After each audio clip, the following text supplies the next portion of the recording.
First of all, the transformation seems to be going on and on because exactly we have so many changes in the environment. And as you said, there was a previous phase of, I would say, more focused on digital transformation.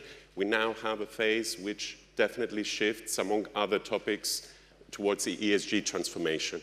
Now, in Greece, I would say, as in other markets, there is a different level of maturity, different level of awareness, different level of willingness of clients to invest in their green transition, depending on the segment and on the sector.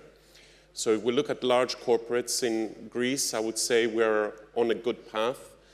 On the high-emitting sectors, such as power generation, oil and gas, cement, aluminum, sectors for which we are setting net zero targets, we have large corporates that understand the risks, that set ambitious net zero targets and create transition plans, that invest in green energy, in new technologies, and their transition. And I would say that also in some of the strategic sectors for the Greek economy, like tourism, we see some front runners that invest in sustainability as a new competitive advantage. So on a good path, obviously a long way to go. In SMEs, I would agree with Apostos, there's a lot more challenges. Certainly, the RRF has improved awareness for SMEs, but the picture is mixed. In NBG tracking surveys that we run, it seems that out of the SMEs that pursue RRF funding, currently about 20% are focused on the green transition. So they prioritize first growing in size, second, digitizing operations, and third, greening their model. The numbers are higher if you look at industrial SMEs. So there, about 70% say that they are interested in investing in their green transition.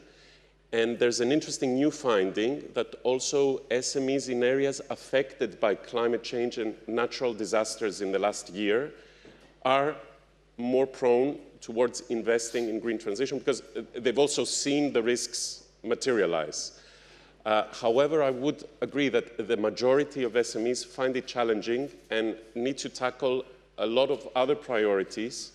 So they lag versus EU in terms of where we stand on the transition. On households, things are, I would say, closer to what we see for small businesses.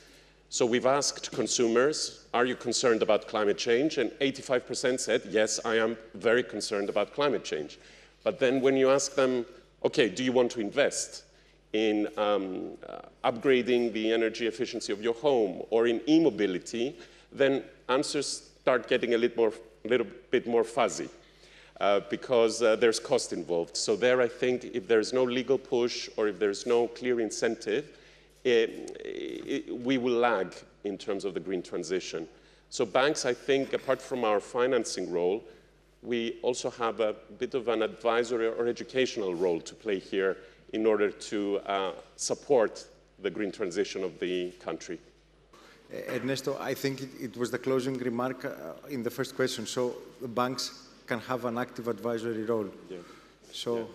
I mean, I'll build on what Maya and Apostolos said. I think through the net zero target setting exercise, through transition planning, we're gaining new insights and new know-how in specific sectors, especially the energy sector, I would highlight, because as banks, we now have a very good understanding of the technologies, the decarbonization levers, what it will take to get to net zero. So the idea there, and I think what we need to do is stand next to our clients and stand next to them as partners, as advisors throughout this journey. For SMEs, I very much believe in the power of data. I think the ESGR platform that Bakis described is a great new tool to have more comprehensive and better quality data. And as we get more mature and build on this, we can hopefully also provide some insights to SMEs so they know how they perform versus their peers, and they understand also what are the levers and the actions they need to make to become better. For households, I would say, and for small businesses, probably we need to move along the path of creating more end-to-end solutions that allow them to get a better understanding on the benefits versus the costs of investing in their green transition. As we all said, I think it's a partnership game. It's something that everybody should be working on.